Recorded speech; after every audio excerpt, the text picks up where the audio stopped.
Friends, എൻ്റെ YouTube channel തുടങ്ങിയിട്ട് 3 വർഷമായി. അതെ, 2023 ഒരു മദേഴ്സ് ഡേക്കാണ് ഞാൻ എൻ്റെ യൂട്യൂബ് വീഡിയോ ആദ്യമായിട്ട് പബ്ലിഷ് ചെയ്യുന്നത്. അപ്പോൾ എൻ്റെ വീഡിയോ ഞാൻ യൂട്യൂബ് ചാനൽ തുടങ്ങാനുള്ള മെയിൻ കാരണം മാനസികാരോഗ്യത്തെപ്പറ്റി സംസാരിക്കാനാണ്, മെൻ്റൽ ഹെൽത്തിനെ പറ്റി. രണ്ടാമത് റോൾ മോഡൽ, നമ്മുടെ ചുറ്റുമുള്ള പല പല കാര്യങ്ങളിൽ ജീവിതത്തിൽ അച്ചീവ് ചെയ്തവരെ നിങ്ങളുടെ മുമ്പിൽ പ്രസൻറ്റ് ചെയ്യുക റോൾ മോഡലായിട്ട്. മൂന്നാമത്തത് എനിത്തിങ് അബൌട്ട് എവറിത്തിങ്, കുറച്ച് ഗാർഡനിങ്ങും കുറച്ച് കുക്കിങ്ങും അങ്ങനെ ട്രാവലും അങ്ങനെയൊക്കെ ചെയ്യാറുണ്ട്. അപ്പം ഞാൻ 2023 എൻ്റെ വീഡിയോ ആദ്യം പബ്ലിഷ് ചെയ്തപ്പോൾ അത് ചെയ്തത് മദേഴ്സ് ഡേക്കായിരുന്നു. അപ്പം എൻ്റെ ജീവിതത്തിലെ ഏറ്റവും പ്രധാനപ്പെട്ട വ്യക്തി, എൻ്റെ റോൾ മോഡൽ എൻ്റെ അമ്മ. അതെ, എൻ്റെ ആദ്യത്തെ വീഡിയോയുടെ പേര് തന്നെ എൻ്റെ അമ്മ എന്നായിരുന്നു.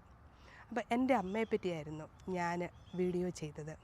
ഇപ്പോൾ ഈ നിമിഷം ഞാൻ നിങ്ങളോട് സംസാരിക്കുമ്പോൾ എൻ്റെ അമ്മ ഈ ലോകത്തിൽ എൻ്റെ കൂടെ ഇല്ല. വളരെയധികം പ്രയാസവും വിഷമവും ഞാൻ ഇതുവരെ അതിൽ നിന്ന് ഓവർകം ചെയ്യാൻ വളരെയധികം സമയമെടുത്തു. ഈ വീഡിയോ തന്നെ എനിക്കിങ്ങനെ ചെയ്യാൻ പറ്റുമെന്ന് ഞാൻ ഒരിക്കലും വിചാരിച്ചില്ലായിരുന്നു. അങ്ങനെ ഇരിക്കുമ്പോഴാണ് എനിക്ക് നിങ്ങളോട് പറയാനായിട്ടുള്ളത്, നമ്മൾക്ക് എവിടെ നിന്ന് വേണമെങ്കിലും സപ്പോർട്ട് നേടാൻ പറ്റും. അതൊരു പക്ഷേ നമ്മുടെ ഫ്രണ്ട്സിൻ്റെ നിന്നാകാം, കോവർക്കേഴ്സിൻ്റെ നിന്നാകാം, ഫാമിലിയുടെ നിന്നാകാം, പക്ഷേ ചിലപ്പോൾ ചില ടോക്കുകളിൽ നിന്നാകാം. അപ്പം ഞാൻ ഈ കഴിഞ്ഞ ദിവസം കേട്ട ഒരു ടോക്ക് അതെന്നെ വളരെയധികം ടച്ച് ചെയ്ത് എൻ്റെ ആ ഒരു സോറോയിൽ നിന്നും വിഷമത്തിൽ നിന്നും എന്നെ വെളിയിലോട്ട് വരാനായിട്ട് വളരെയധികം സഹായിച്ചു. ഇതൊരിക്കലും ഒരു റിലീജിയസ് ടോക്കല്ല, മതമോ ജാതിയോ എന്തായിക്കോട്ടെ, നമ്മൾ കാരിൽ നിന്നും നല്ല കാര്യങ്ങൾ സ്വീകരിക്കാം. നമ്മുടെ ജീവിതത്തിൽ നമുക്ക് സമാധാനം കിട്ടാൻ വേണ്ടി, നമ്മുടെ പ്രയാസത്തിൽ നിന്ന് ഔട്ടാകാൻ വേണ്ടി അങ്ങനെ ഒരു കാര്യം നമ്മളെ ഹെൽപ്പ് ചെയ്യുമെങ്കിൽ അത് കേൾക്കുന്നത് കൊണ്ടോ ഫോളോ ചെയ്യുന്നത് കൊണ്ടോ എന്താണ് തെറ്റ്? അതായത് ഞാൻ കേട്ട ടോക്കിൽ ഇങ്ങനെയായിരുന്നു: ദേഹം ദേഹി ആത്മാവ്. ദേഹം മരിച്ചു മണ്ണോട് ചേർന്ന്, അത് പിന്നെ ചെടികൾക്കും മറ്റതിനുമൊക്കെ വളമായിട്ട് അങ്ങ് പോകുന്നു, മിനറലായിട്ട് പോകുന്നു. പിന്നെ നമ്മുടെ ദേഹിയും ആത്മാവ് നമ്മളെ സൃഷ്ടിച്ചവൻ്റെ അടുക്കലത്തോട്ട് പോകുന്നു. ദേഹി എന്ന് പറയുമ്പോൾ നമ്മുടെ കോൺഷ്യസ്നെസ്സും നമ്മുടെ സെൻസേഷനും നമ്മുടെ ഫീലിങ്സും ഇതൊക്കെ നമ്മുടെ സൃഷ്ടികർത്താവിൻ്റെ അടുക്കലോട്ട് തിരിച്ചു പോകുന്നു. അപ്പോൾ ഇങ്ങനെ പോകുന്ന ഈ അവസരത്തിൽ നമ്മുടെ പ്രിയപ്പെട്ടവരെ പറ്റി എപ്പോഴും ഇങ്ങനെ ആലോചിച്ച് ആകുലതപ്പെട്ടിരിക്കുമ്പോൾ നമ്മൾ അവരെ ഹോൾഡ് ചെയ്ത് വെക്കുവാണ്. കാരണം ഓരോരുത്തരുടെ ലൈഫിന് ഒരു ഡെസ്റ്റിനേഷനുണ്ട്. ഓരോരുത്തരുടെ ലൈഫിൽ നമ്മൾ വിചാരിക്കുന്നതിൽ അപ്പുറമാണ് ഈ പ്രപഞ്ചവും അതിൻ്റെ പിന്നിലുള്ള കാര്യങ്ങളും. അപ്പം അതിനൊക്കെ ഓരോന്നിനും ഓരോന്നിൻ്റെതായ രീതികളുണ്ട്. അപ്പം മരിച്ച നമ്മളിൽ നിന്ന് വേർപെട്ടു പോയ ഒരാളുടെ ദേഹിയും ആത്മാവും തിരിച്ച് സൃഷ്ടാവിൻ്റെ അടുക്കലോട്ട് പോകേണ്ടതാണ്. അതെവിടെ എങ്ങനെ ആയിക്കോട്ടെ, ഇങ്ങനെ പോകേണ്ടതാണ്. അതാണ് പ്രപഞ്ച നിയമമെന്ന്. അപ്പം നമ്മൾ അവരെപ്പറ്റി എപ്പോഴും ഓർത്ത് വിഷമിച്ചിരിക്കുമ്പോൾ നമ്മൾ അവരെ ഹോൾഡ് ചെയ്യുവാണ്. അങ്ങനെയല്ല ചെയ്യേണ്ടത്. അവർ നമ്മുടെ കൂടെ ഉണ്ടായിരുന്ന സമയത്ത്, അങ്ങനെയുള്ള സമയങ്ങളിൽ നമുക്ക് കഴിവതും അവരെ ഹാപ്പിയായിട്ട് വെക്കുക, നന്നായിട്ട് വെക്കുക. അവർ പോയി കഴിയുമ്പം ലെറ്റ് ദം ഗോ. അവരുടെ നല്ല ഓർമ്മകൾ കീപ്പ് ചെയ്യുക.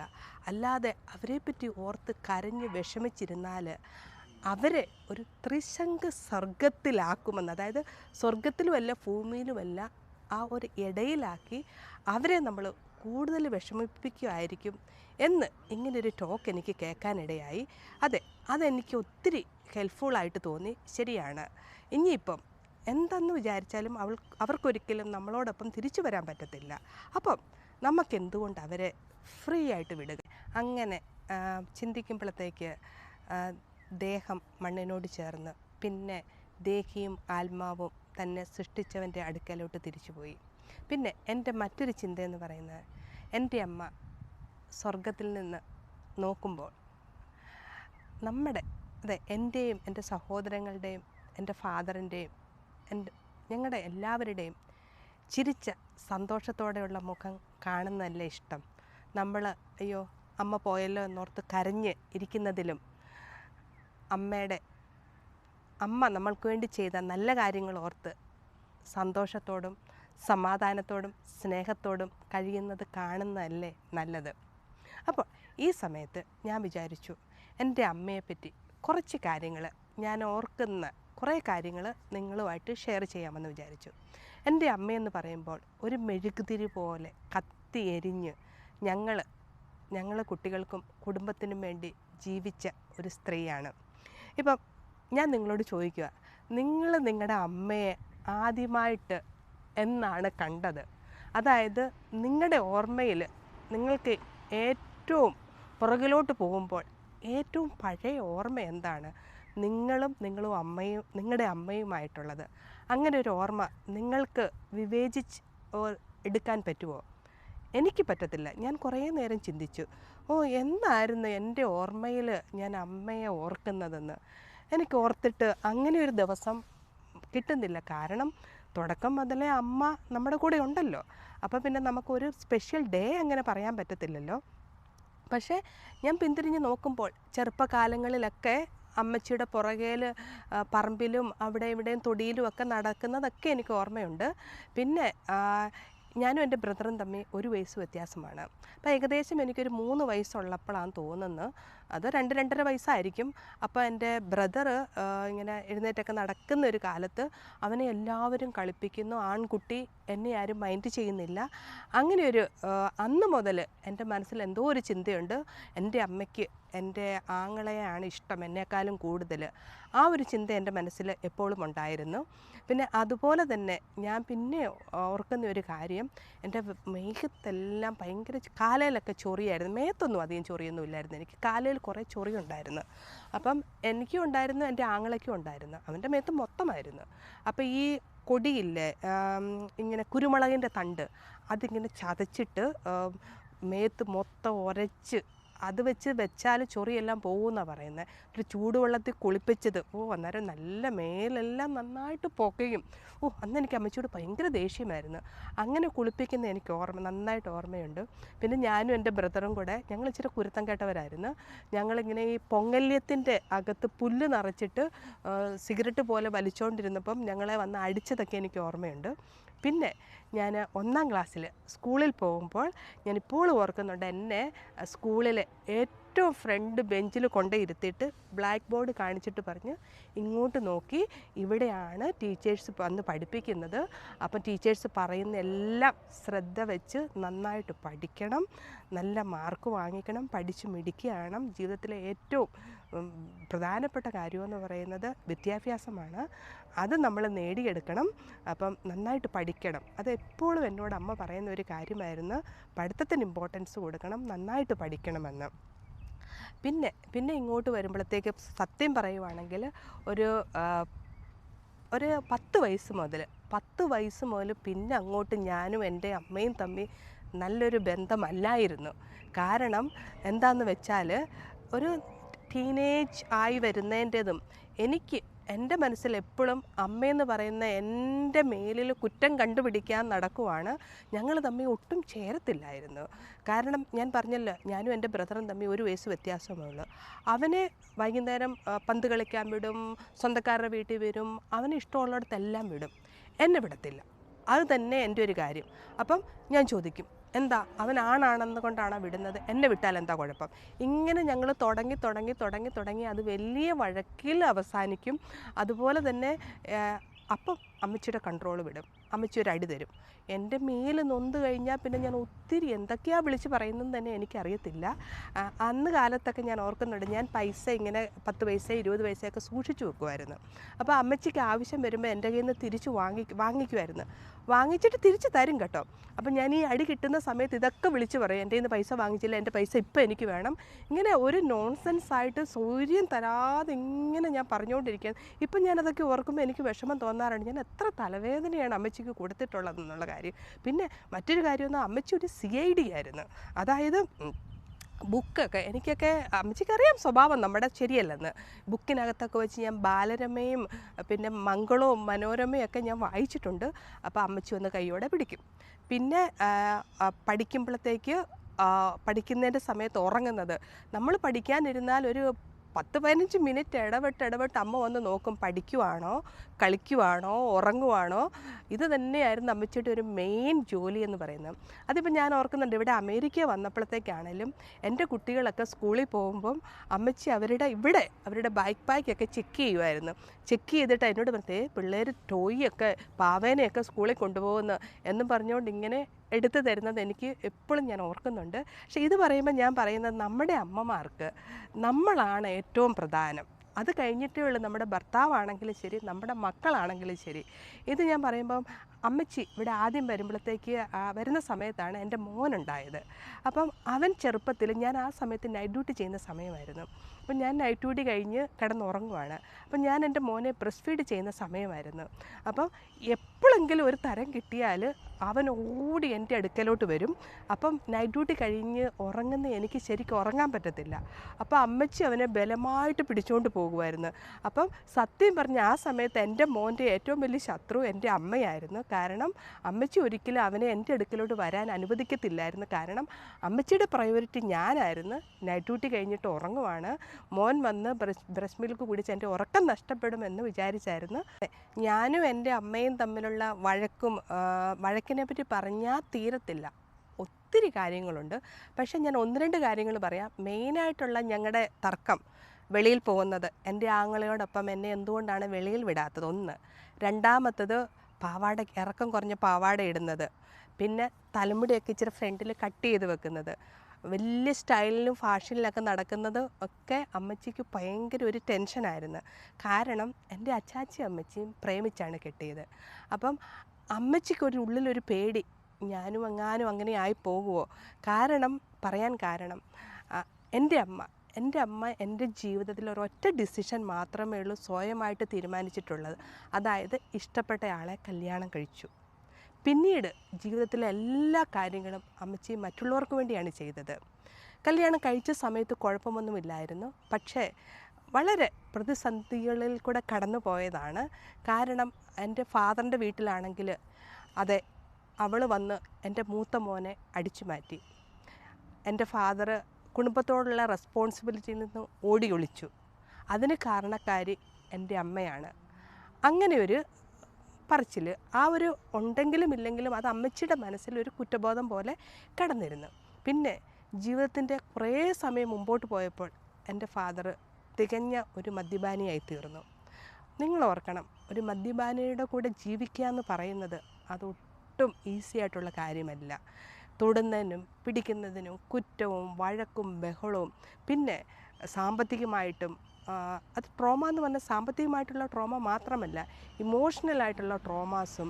പിന്നെ ഇതിൻ്റെ കൂടെ 4 കുട്ടികളുണ്ട്, അവരെ വളർത്തണം, അതിൻ്റെ റെസ്പോൺസിബിലിറ്റി. ഇതെല്ലാം അത്ര ചെറിയ കാര്യങ്ങളല്ല. അതെ, ചെറുപ്രായത്തിൽ തന്നെ അമ്മച്ചി താങ്ങാനാവുന്നതിൻ്റെ പരമാവധി അത്രയ്ക്ക് കഷ്ടപ്പാടുകൾ കൂടി കടന്നുപോയ ഒരാളാണ്. ഇപ്പോഴും ഞാൻ ഓർക്കുന്നുണ്ട്. പക്ഷേ ഞാൻ എപ്പോഴും കൂടുതൽ എൻ്റെ ഫാദറുമായിട്ടായിരുന്നു അറ്റാച്ച്ഡ്. എൻ്റെ റോൾ മോഡൽ ആ കാലത്ത് എൻ്റെ ഫാദറായിരുന്നു. കാരണം ഞാൻ എന്തെങ്കിലും ചെയ്യുന്നതൊക്കെ, ഇപ്പം ഞാൻ ഇച്ചിരി എന്തെങ്കിലും തിരിച്ചു പറയുക, ആരോടെങ്കിലും ഒന്ന് തിരിച്ചു പറയും. ഞാൻ ഇച്ചിരി തൻ്റെടിയും വായാടിയൊക്കെ ആയിരുന്നു. ഇച്ചിരി ഒന്ന് തിരിച്ചു പറയുക, അല്ലെങ്കിൽ ഞാൻ ഇച്ചിരി ഒന്ന് ഞെളിഞ്ഞ് നടക്കുക. അതെൻ്റെ ഡ്രസ്സിൽ എന്തെങ്കിലും കുറവോ ഉണ്ടെങ്കിൽ ഉടനെ എൻ്റെ ഫാദർ അമ്മയോട് പറയും, അവൾ എൻ്റെ മോളാണ്, അവൾ ഇച്ചിരി ഞെളിഞ്ഞ് നടക്കും. അതൊക്കെ എനിക്കൊരു പോസിറ്റീവായിട്ടായിരുന്നു എനിക്ക് തോന്നിയത്. പിന്നെ എപ്പോഴും എൻ്റെ അച്ചാച്ച പറയുമായിരുന്നു, എൻ്റെ മോൾ ഒരിക്കലും ഒരു തെറ്റും ചെയ്യത്തില്ല.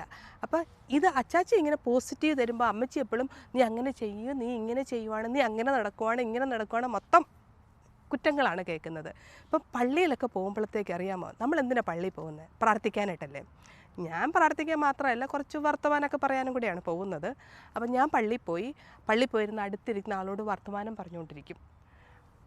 പള്ളിയിൽ വെച്ച് നമുക്ക് കാണാം അമ്മച്ചി നമ്മളെ ഇടയ്ക്കൊന്ന് നോക്കുന്നത്. വീട്ടിൽ വരുമ്പോൾ നല്ല സുഖമാണ്.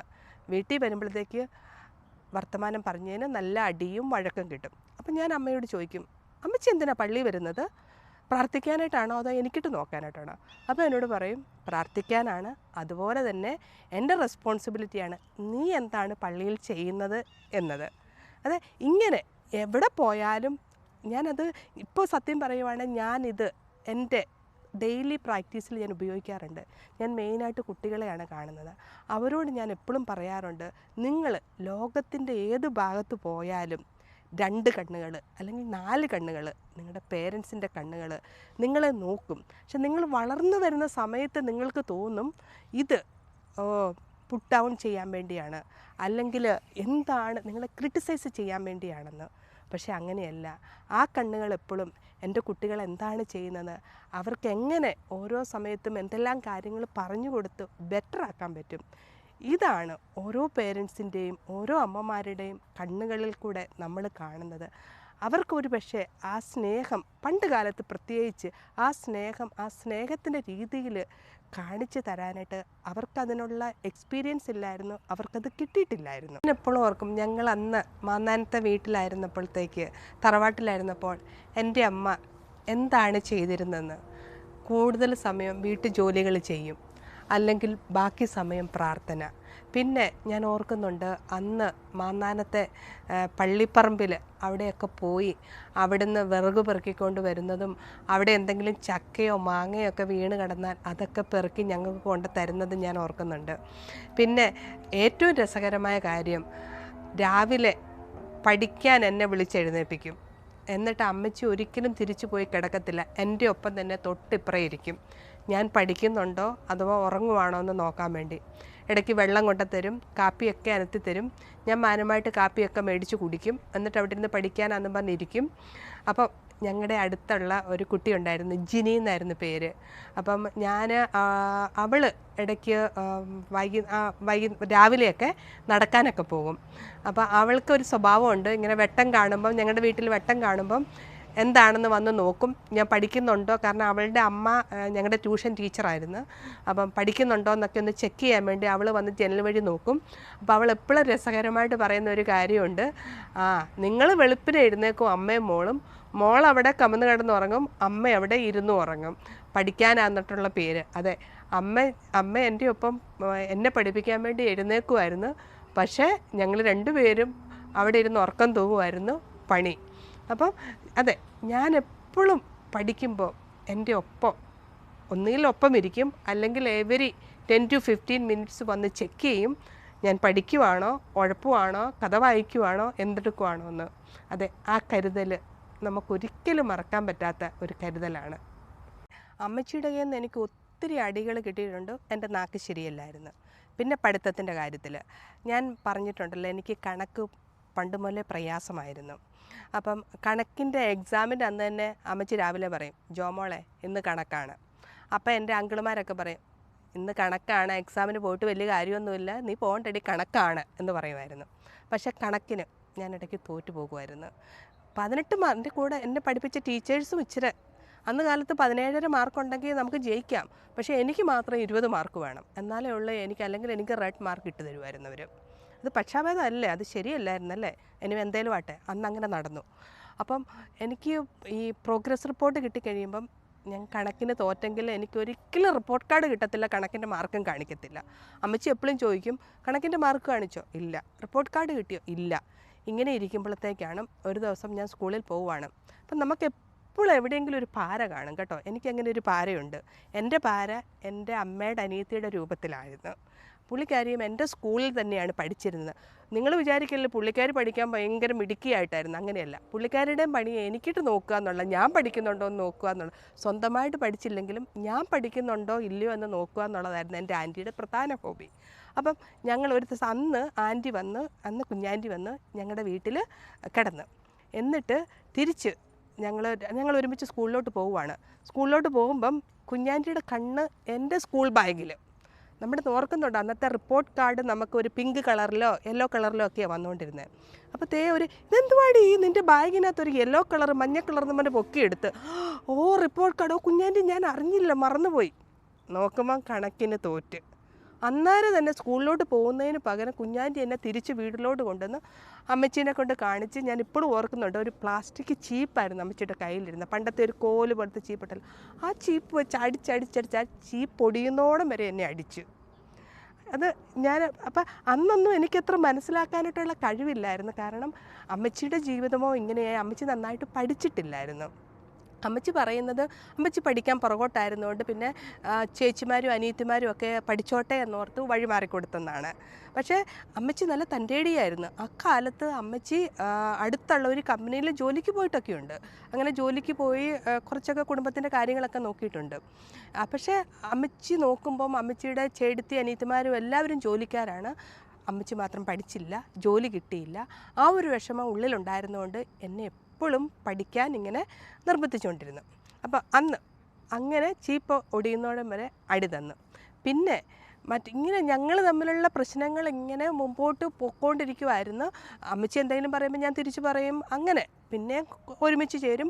പക്ഷേ ഞാൻ എപ്പോഴും ഓർക്കുന്നുണ്ട് പഠിക്കാൻ എനിക്ക് വെളിയിലൊക്കെ പോയിരുന്നായിരുന്നു പഠിക്കുന്നത്. അപ്പോൾ നമ്മൾ പഠിക്കാനായിട്ട് ഇരിക്കുമ്പോൾ അമ്മച്ചി ഇടയ്ക്കിടയ്ക്ക് മാങ്ങയൊക്കെ കട്ട് ചെയ്ത് കൊണ്ടുത്തരും. ഇടയ്ക്ക് വന്ന് നോക്കും. അത് ട്രിക്കാണ്, നമ്മൾ എന്താണെന്ന് ചെയ്യുന്നതെന്ന് അറിയാൻ വേണ്ടിയാണ് ചിലപ്പോൾ ഒരു നെല്ലിക്കായിട്ടോ ഒരു മാങ്ങയായിട്ടോ ഒക്കെ വരുന്നത്. നമ്മൾ പഠിക്കുവാണോ മറ്റെന്തെങ്കിലും ചെയ്യുവാണോ എന്നറിയാൻ വേണ്ടി.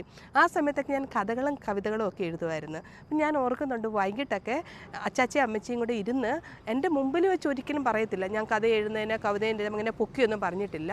അവരുടെ ഒരു മനസ്സിൽ എപ്പോഴും പഠിക്കണം, മറ്റൊന്നിനേക്കാളും പഠിത്തമാണ് ഇമ്പോർട്ടൻറ്റ്. പ്രസംഗത്തിനോ ഇതിനൊക്കെ ഞാൻ കഥാപ്രസംഗത്തിനൊക്കെ പ്രൈസ് കിട്ടുമ്പം അവരത്ര വലിയ അത് എക്സൈറ്റഡ് ആയിട്ട് കാണിക്കാറില്ല. അവർക്ക് വേണ്ടത് പഠിത്തത്തിൽ നല്ല മാർക്ക് കിട്ടിയാൽ അത് മാത്രമേ ഉള്ളൂ അവരെ ഹാപ്പിയാക്കാൻ പറ്റത്തുള്ളായിരുന്നു. പക്ഷേ ഇങ്ങനെയാണെങ്കിലും ഞാൻ ചിലപ്പോൾ വൈകിട്ട് ഞാൻ കേട്ടിട്ടുണ്ട്, ഇങ്ങനെ പാതി ഉറക്കത്തിലൊക്കെ എഴുന്നേൽക്കുമ്പം ഇവരെൻ്റെ കഥകളൊക്കെ എടുത്ത് വായിക്കുന്നതൊക്കെ ഞാൻ കേട്ടിട്ടുണ്ട്. അപ്പം ഞാൻ ഓർക്കുമ്പോൾ ഇവർക്കിതൊക്കെ ഇഷ്ടമാണല്ലോ, നേരിട്ട് കാണുന്നില്ലെങ്കിലും ഇവർക്കിതൊക്കെ ഇഷ്ടമാണല്ലോ. അങ്ങനെ ഞങ്ങളിങ്ങനെ കൊണ്ടും കൊടുത്തും പോകുന്ന സമയത്ത് ഞാൻ ഒരു ദിവസം അന്നാണ് എനിക്ക് മനസ്സിലായത് എൻ്റെ അമ്മയ്ക്ക് എൻ്റെ സംസാരങ്ങൾ ഇത്രത്തോളം അമ്മയെ വേദനിക്കപ്പെടുന്നുണ്ടെന്നുള്ള കാര്യം. അപ്പം ഞാൻ ഇങ്ങനെ അകത്ത് നിൽക്കുവാണ്. അപ്പോൾ ഇങ്ങനെ നമ്മുടെ നാട്ടിലൊക്കെ കൈനോട്ടക്കാരിയുണ്ടല്ലോ. അപ്പോൾ അവർ വന്നപ്പം അമ്മച്ചി പറയുന്ന എൻ്റെയും അമ്മച്ചിയുടെയും ഇരുന്നാളും മുന്നാളോ എന്തോ അങ്ങനെയാണെന്നാണ് പറയുന്നത്. അപ്പോൾ അമ്മച്ചിയുടെ എങ്ങാണ്ട് ഉത്തരാടോ എൻ്റെത് പൂരാടോ എന്തോ. അപ്പോൾ ഈ കൈനോട്ടക്കാരിയോട് ചോദിക്കുവാണ്, ഞാനും എൻ്റെ മോളും തമ്മിൽ ഒട്ടും ചേരുന്നില്ലല്ലോ, എന്താണ് ഇതിനെന്തെങ്കിലും പ്രതിവിധിയുണ്ടോ? ശരിയാണ്, അന്നാണ് സത്യം പറഞ്ഞാൽ എനിക്ക് അത്രയ്ക്ക് വിഷമം തോന്നിയത്. അയ്യോ, എൻ്റെ ഈ സംസാരമൊക്കെ എൻ്റെ അമ്മേനെ ഇത്രത്തോളം വേദനിപ്പിക്കുന്നുണ്ടോ എന്ന്. കാരണം ഒരു പ്രാവശ്യം എൻ്റെ ഗ്രാൻഡ് മദർ, എൻ്റെ അച്ചാച്ചയുടെ അമ്മ മോനെപ്പറ്റി കുറ്റം പറയാം, അവൻ ശരിയല്ല, അവൻ അങ്ങനെയാണ്, അവൻ കുടിച്ച് നടക്കുവാണ്, ഇതൊക്കെ പറയുവാണ്. അപ്പം ഞാൻ ഉടനെ വെല്ലുമിച്ചോട് പറയുക, എൻ്റെ ഒരു കാര്യം ഞാൻ പറഞ്ഞേക്കാം, എൻ്റെ അപ്പനെപ്പറ്റി ഒന്നും പറയില്ല, അമ്മയെപ്പറ്റി എന്ത് വേണേലും പറഞ്ഞു. അപ്പം ഞാൻ നോക്കും അമ്മച്ചി അവിടെ നിൽക്കുമ്പോഴാണ് ഞാൻ പറയുന്നത് അമ്മയെപ്പറ്റി എന്ത് വേണേലും പറഞ്ഞു, എൻ്റെ അപ്പനെപ്പറ്റി പറയരുതെന്ന്. അപ്പോൾ ഇതൊക്കെയായിരിക്കും അമ്മച്ചിയുടെ മനസ്സിലൊരു വേദനയായിട്ട് കിടന്നത്. പക്ഷെ നിങ്ങൾ വിചാരിക്കല്ല് അവിടം കൊണ്ട് ഞാൻ ശരിയായെന്ന്. അവിടം കൊണ്ട് ഒന്നും ശരിയായില്ല. പിന്നെ അമ്മച്ചീനെ ഏറ്റവും വേദനപ്പെടുത്തിയ ഒരു സംഭവം എന്ന് വെച്ചാൽ ഞങ്ങൾ കൂട്ടുകുടുംബത്തിലായിരുന്നു. അപ്പം നല്ലതായിട്ട് ചില ദിവസങ്ങളിലൊക്കെ നമുക്ക് ആഗ്രഹിക്കുന്ന ഭക്ഷണങ്ങളൊക്കെ കിട്ടിയെന്ന് വരത്തില്ല. പിന്നെ അതുപോലെ തന്നെ ഞങ്ങൾക്ക് ഹോട്ടലുണ്ടായിരുന്നു. അപ്പം ഞങ്ങൾ ബാലവേല ചെയ്യിപ്പിക്കുമെന്ന് ഞാൻ പറഞ്ഞിട്ടല്ലോ, ഇങ്ങനെ എച്ചിൽ പാത്രങ്ങളൊക്കെ കഴിയിപ്പിക്കുകയൊക്കെ ചെയ്യുമായിരുന്നു. അപ്പോൾ എന്നാലും കാരണം ഇത് കുടുംബത്തിൻ്റെതായിട്ടുള്ളൊരു ഹോട്ടലല്ല, അതെൻ്റെ ഫാദറിൻ്റെ അല്ല. അപ്പം നമുക്കങ്ങനെ ഫുഡ് ഒന്നും കിട്ടത്തില്ല. അതൊക്കെ അമ്മച്ചീനെ വളരെ വേദനിപ്പിച്ചിട്ടുണ്ട്. അപ്പോൾ ഇങ്ങനെ ഇരിക്കുന്നൊരു സമയത്താണ് ഒരു കോഴി ഞങ്ങളുടെ വീട്ടിൽ വന്ന് മുട്ടയിട്ടിട്ട് പോയി. അപ്പോൾ ഈ മുട്ട ഞാൻ കണ്ട്. അപ്പം മുട്ട കണ്ടപ്പം എനിക്ക് മുട്ട കഴിക്കാൻ കൊതി തോന്നി. ഞാൻ ഈ മുട്ട കഴുകി അരി തിളച്ചുകൊണ്ടിരിക്കുക. അപ്പോൾ അതിനകത്തോട്ട് കൊണ്ട് ഞാൻ ഈ മുട്ടയിട്ട് കഴിഞ്ഞപ്പം നോക്കണം, നമുക്ക് എവിടെയെങ്കിലുമൊക്കെ പാരകൾ വരും. അപ്പോൾ എൻ്റെ ഒരു ആൻറ്റി അച്ചച്ചയുടെ പെങ്ങൾ വന്ന് ചോറ് നമ്മൾ വെന്തോന്ന് നോക്കുമല്ലോ, ഇങ്ങനെ വെന്തോന്ന് നോക്കിയപ്പം അതിനകത്തൊരു മുട്ട. ഈ മുട്ട എവിടെ നിന്ന് വന്ന് ക്വസ്റ്റ്യൻ ചെയ്ത് വന്നപ്പോഴത്തേക്ക് ഞാൻ എന്ത് ചെയ്താൽ സമ്മതിക്കത്തില്ല. പക്ഷെ അവർക്കറിയാം ഞാനാണ് അത് ചെയ്തതെന്ന്. കാരണം എനിക്ക് ഇച്ചിരി തരികിടയും കള്ളത്തരമൊക്കെ അന്നേരം ഉണ്ടായിരുന്നു. ഇങ്ങനെ ചെറിയ ചെറിയ സാധനങ്ങളൊക്കെ ഇവരെവിടെയെങ്കിലുമൊക്കെ എന്തെങ്കിലുമൊക്കെ പൂഴ്ത്തി വെക്കുന്നത് ഞാൻ കട്ട് തിന്നുമായിരുന്നു. അപ്പോൾ അങ്ങനെയൊക്കെ ചെയ്തിട്ടുണ്ട്. അപ്പോൾ ഇവർക്കറിയാം, ഇവർക്ക് ഇതിന് മുമ്പ് ഇതൊക്കെ ചെയ്തിട്ടുള്ളതുകൊണ്ട് വെല്ലുമ്മച്ചിയുടെ പച്ചക്കറി കടയിൽ നിന്ന് ഒരു തക്കാളിയോ ഒരു ഏത്തപ്പഴമോ അങ്ങനെയൊക്കെ കഴിച്ചിട്ടുണ്ട്. അപ്പോൾ ഇവരതൊക്കെ ഇങ്ങനെ നോട്ട് ചെയ്തിട്ടുണ്ട്. അപ്പോൾ അമ്മച്ചിക്ക്, കാരണം അമ്മച്ചി എന്ന് പറഞ്ഞാൽ കുടുംബത്തിൽ ഒരു ഗതിയും പരഗതിയും ഇല്ലാതെ ഇരിക്കുവാണ്. പിള്ളേരുടെ ഭാവി എന്താണെന്ന് അറിയത്തില്ല. ഭർത്താവ് മുഴുക്കുടിയൻ, വീടില്ല കൂടില്ല ഒന്നുമില്ല, വളരെ വിഷമത്തിലിരിക്കുന്ന ഒരു സമയമാണ്. ജീവിതം എങ്ങോട്ട് മുമ്പോട്ട് പോകണം എന്ന് പോലും അറിയാൻ വയ്യാതെ കുട്ടികൾക്ക് ഭക്ഷണം പോലും കൊടുക്കാൻ പറ്റുന്നില്ല. ആ ഒരു അവസ്ഥയിൽ അത്രയ്ക്ക് ടെൻഷനായിട്ട് അത്രയ്ക്ക് വിഷമിച്ചിരിക്കുന്ന ഈ സമയത്ത് എൻ്റെ അച്ചാച്ചിയാണ് അമ്മച്ചി എങ്ങും ജോലിക്ക് പോലും വിടത്തില്ല. അങ്ങനെ വിഷമിച്ചിരിക്കുന്ന സമയത്ത് അമ്മച്ചിക്ക് എനിക്ക് തോന്നുന്നു അമ്മച്ചിയുടെ കൺട്രോൾ പോയി. ഞാൻ ഇപ്പോഴും ഓർക്കുന്നുണ്ട്. അവിടെ ഒരു ചട്ടുകം ഉണ്ടല്ലോ, ആ ചൂടോടിരിക്കുന്ന ചട്ടുകം എടുത്ത് അടുപ്പയിലോട്ട് വെച്ചിട്ട് അമ്മച്ചി എൻ്റെ കയ്യിലോട്ട് വെച്ച് അത് ഇവിടെ കൈ പൊള്ളി, കൈ പൊള്ളിച്ച്. പക്ഷേ അത് കഴിഞ്ഞിട്ട് ഞാൻ ഓർക്കുന്നുണ്ട് എത്ര ദിവസങ്ങളിൽ എൻ്റെ അമ്മ ഇത് കണ്ട് കരഞ്ഞെന്നറിയാവോ. ഇപ്പോഴും ഇപ്പം അതിനു മുമ്പും ഞാൻ വീട്ടിൽ ചെല്ലുമ്പോൾ അമ്മച്ചി ഇതേൽ ഇങ്ങനെ തിരുമുമായിരുന്നു. അത് അമ്മച്ചിയെ ഒത്തിരി വിഷമിപ്പിച്ചായിരുന്നു. കാരണം സത്യം പറഞ്ഞാൽ എനിക്ക് അന്ന് അമ്മച്ചി അങ്ങനെ ചെയ്തപ്പം എനിക്ക് നാണക്കേടാണ് തോന്നിയത്. അമ്മച്ചി അങ്ങനെ ചെയ്തല്ലോ എന്നോർത്ത് അമ്മച്ചിയോട് ദേഷ്യമല്ല തോന്നിയത്. അയ്യോ, എൻ്റെ കയ്യിൽ ചട്ടുകം വെച്ച് പൊള്ളിച്ചല്ലോ, വലിയ കള്ളന്മാരെയൊക്കെ ചെയ്യുന്നതല്ലേ, കള്ളികളെയൊക്കെ ചെയ്യുന്നതല്ലേ, ഞാൻ അത്രയ്ക്ക് വലിയ കള്ളിയാണോ, അങ്ങനെ ഒരു വിഷമമാണ് എനിക്ക് തോന്നിയത്. അല്ലാതെ എനിക്ക് എൻ്റെ അമ്മയോട് അങ്ങനെ എനിക്ക് തോന്നിയില്ലായിരുന്നു കേട്ടോ. അങ്ങനെ എനിക്ക് തോന്നിയില്ല. അമ്മയുടെ വിഷമം എന്തോ ആ സമയത്ത് എൻ്റെ അമ്മയുടെ വിഷമം എനിക്ക് മനസ്സിലാക്കാൻ തോന്നി. ഇവൻ എൻ്റെ കൈ ചട്ടുകം വെച്ച് പൊള്ളിച്ചെങ്കിലും കാരണം പിന്നെ എല്ലാവരും അമ്മച്ചിയെ കുറ്റപ്പെടുത്തുമായിരുന്നു. ഇവൻ അച്ചാച്ച വന്നപ്പോഴാണെങ്കിലും അമ്മച്ചിയോട് ദേഷ്യപ്പെടുമായിരുന്നു. പക്ഷെ ഞാൻ എന്തോ എന്നിട്ട് വെള്ളം കൊണ്ട് ഇതിൽ കോരി ഒഴിച്ച് എന്നിട്ട് അത് പഴുക്കുകയൊക്കെ ചെയ്ത് അത് കുറേ നാളെടുത്ത് അതൊന്ന് ഹീൽ ചെയ്യാൻ. പക്ഷെ അത് കഴിഞ്ഞ് പിന്നെ അവിടെ വെച്ച് എൻ്റെ കട്ടെടുക്കുന്നത് സ്വഭാവം നിന്ന്. എന്തായാലും അതൊരു നല്ല കാര്യമായിരുന്നു. ഞാൻ ഇച്ചിരി ഇമോഷണലായിപ്പോയി. പിന്നീട് ഞാനൊരമ്മയായപ്പോൾ ആണ് സത്യം പറഞ്ഞ അമ്മയുടെ വില മനസ്സിലായത്. ജീവിതത്തിൽ കാരണം നമ്മൾ ഓരോരുത്തർക്കും അറിയാം, ഓരോ അമ്മമാർക്കും അറിയാമല്ലോ, കുഞ്ഞുങ്ങളെ നമ്മൾക്ക് സ്വന്തമായിട്ട് കുഞ്ഞുണ്ടാകുമ്പോൾ നമ്മുടെ ജീവിതത്തിലെ ഏറ്റവും പ്രയോറിറ്റി നമ്മുടെ കുഞ്ഞുങ്ങളാണ് അല്ലേ. അവർക്ക് വേണ്ടി ഏറ്റവും നല്ലത് ചെയ്യുക, അവർക്ക് എന്തെല്ലാം ബെറ്ററായിട്ട് ചെയ്യാൻ പറ്റും, അവരെ എങ്ങനെ കെയർ ചെയ്യണം, ഏറ്റവും ബെസ്റ്റ് കൊടുക്കുക. അപ്പം ആ മദർഹുഡിൽ കൂടെ കടന്നു പോയപ്പോഴാണ്, കാരണം നമ്മൾക്കൊക്കെ ഇവിടെ അറ്റ്ലീസ്റ്റ് ഫൈനാൻഷ്യലി എങ്കിലും നമുക്ക് അതുപോലെ തന്നെ ഫൈനാൻഷ്യലി അല്ല, നമുക്ക് നല്ല സപ്പോർട്ടുണ്ട്.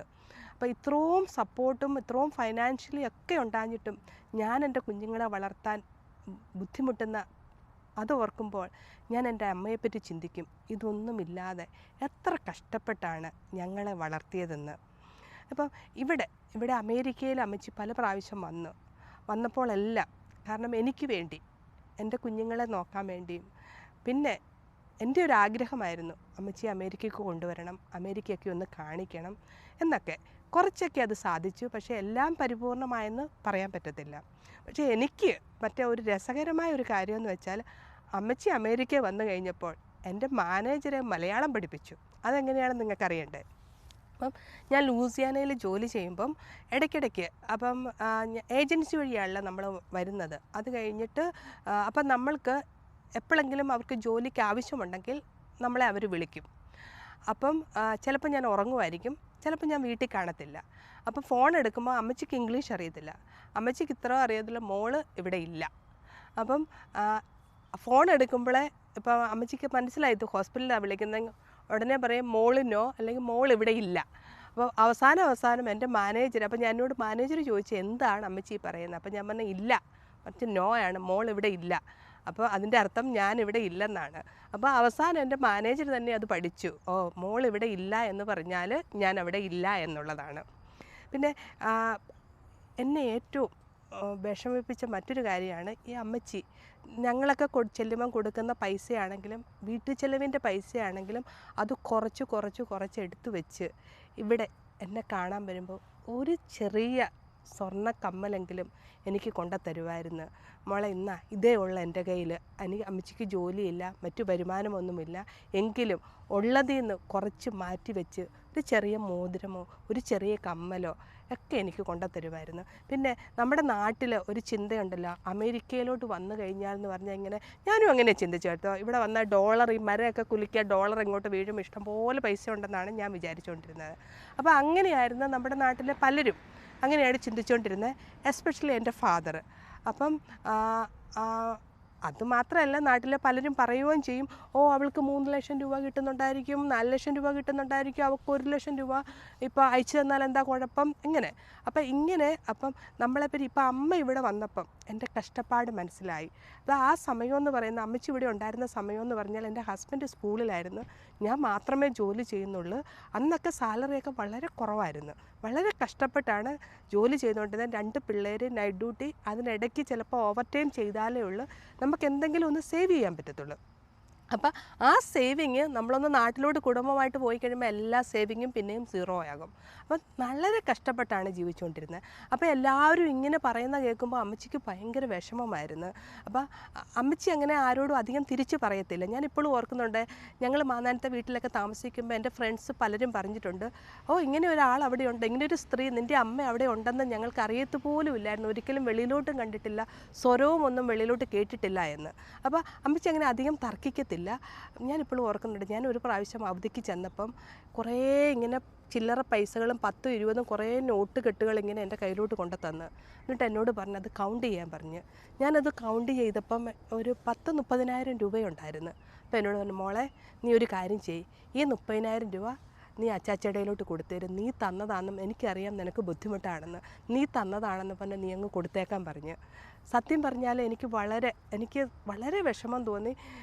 എനിക്ക് വിഷമം തോന്നിയിട്ട് ഞാൻ പിന്നെ കുറച്ച് ഒരു 20,000 കൂടെ ഇട്ട് 50,000 ഞാൻ അച്ചാച്ചയുടെ കയ്യിൽ കൊടുത്തു. അപ്പോൾ ഇങ്ങനെ മനസ്സിലാക്കുന്ന, ഇങ്ങനെ നമ്മളെ മനസ്സിലാക്കുന്ന നമ്മുടെ ജീവിതത്തിൽ മറ്റാരുണ്ട്? നമ്മുടെ അമ്മയല്ലാതെ മറ്റാര്? നമ്മുടെ അപ്പനോ നമ്മുടെ സഹോദരങ്ങളോ സഹോദരികളോ മറ്റു ബന്ധുക്കളോ ലോകത്തിലെ മറ്റൊരു ബന്ധവും നമ്മളെ ഇത്രത്തോളം നമ്മളെ മനസ്സിലാക്കത്തില്ല. അതെ, ആ ഒരു ജീവൻ്റെ ഭാഗമാണ് എന്നിൽ നിന്ന് അകന്നു പോയത്.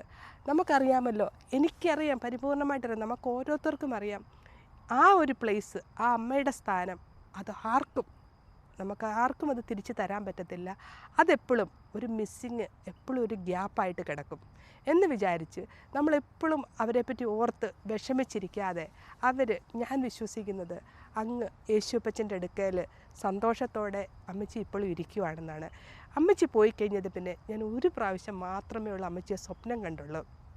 ഞാൻ കാണുന്നത് അമ്മച്ചി ഇങ്ങനെ വയ്യാതെ കിടക്കുകയാണ്. ഓൾ ഓഫ് എ സഡൻ എഴുന്നേറ്റ് വെളിയിലോട്ട് പോയി ഗാർഡനിൽ, പച്ചക്കറി തോട്ടത്തിലും പൂന്തോട്ടത്തിലും ഒക്കെ ഇങ്ങനെ നടന്ന് ജോലി ചെയ്യുന്നത്. ഞാൻ വിചാരിക്കുന്നത് എൻ്റെ അമ്മ ആ യേശുപ്പച്ചൻ്റെ പൂന്തോട്ടത്തിൽ യേശുപ്പച്ചന് വേണ്ടിയുള്ള പൂക്കൾ ഒരുക്കാൻ പോയിരിക്കുവാണ്. അതെ, ഞങ്ങൾ ചെല്ലുമ്പോൾ ഞങ്ങൾക്ക് വേണ്ടിയുമുള്ള പൂക്കളൊക്കെ ഒരുക്കി സന്തോഷത്തോടെ ഞങ്ങളെ എതിരേൽക്കാൻ അവിടെ നിൽക്കുന്ന എൻ്റെ അമ്മ, അങ്ങനെ വിചാരിക്കാനായിട്ടാണ് എനിക്കിഷ്ടം. ഓക്കെ, അപ്പം ഈ മദേഴ്സ് ഡേയിൽ നിങ്ങൾക്കെല്ലാവർക്കും ഒരു നല്ല മദേഴ്സ് ഡേയുടെ ആശംസകൾ. അമ്മയായിരിക്കുന്നവർക്കും മകളായിട്ടിരിക്കുന്നവർക്കും ഓരോരുത്തരും നിങ്ങൾ ഇപ്പോൾ ഏതവസ്ഥയിലാണോ ആ അവസ്ഥയിൽ നിങ്ങളുടെ അമ്മമാർക്ക് നിങ്ങളെക്കൊണ്ട് പറ്റുന്ന രീതിയിൽ മാക്സിമം സന്തോഷവും സമാധാനവും കൊടുക്കുക.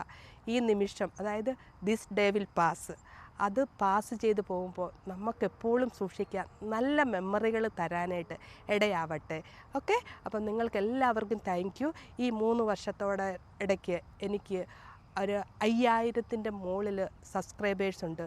എൻ്റെ വീഡിയോ ഞാൻ അങ്ങനെ ഒരു എന്താ പറയുന്നത്, പലതരത്തിലുള്ള വീഡിയോ ആണ് ഇടുന്നത്. അപ്പോൾ ഈ വീഡിയോ ഇടുന്നത് കാരണം എൻ്റെ ഒരു ഇൻറ്റൻഷൻ 1-2 ആൾക്കാരുടെ ജീവിതത്തിൽ പോലും എന്തെങ്കിലും ഒരു ചേഞ്ച് നടത്താൻ പറ്റിയെങ്കിൽ, അല്ലെങ്കിൽ 1-2 ആൾക്കാർക്ക് പോലും ഈ വീഡിയോ കൊണ്ട് എന്തെങ്കിലും പ്രയോജനം ഉണ്ടായെങ്കിൽ ഞാൻ അതിൽ വളരെ ഹാപ്പിയാണ്. പിന്നെ നിങ്ങൾക്ക് ഏതെങ്കിലും വീഡിയോ നന്നായിട്ട് തോന്നുവാണ്, ആർക്കെങ്കിലും ഉപകാരപ്പെടുമെന്നുണ്ടെങ്കിൽ നിങ്ങൾ ഷെയർ ചെയ്യുക. പിന്നെ മാറ്റങ്ങൾ വേണമെങ്കിൽ കമൻറ്റ് ചെയ്യുക. നല്ലതാണെങ്കിൽ സബ്സ്ക്രൈബ് ചെയ്യുക. ഓക്കെ, നിങ്ങളുടെ വിലയേറിയ സമയം ഞാൻ അപഹരിക്കുവാണെന്ന് എനിക്കറിയാം. എന്നാലും ഇത് പ്രയോജനപ്പെടുവാണെങ്കിൽ ഷെയർ ചെയ്യുക. Thank you for watching.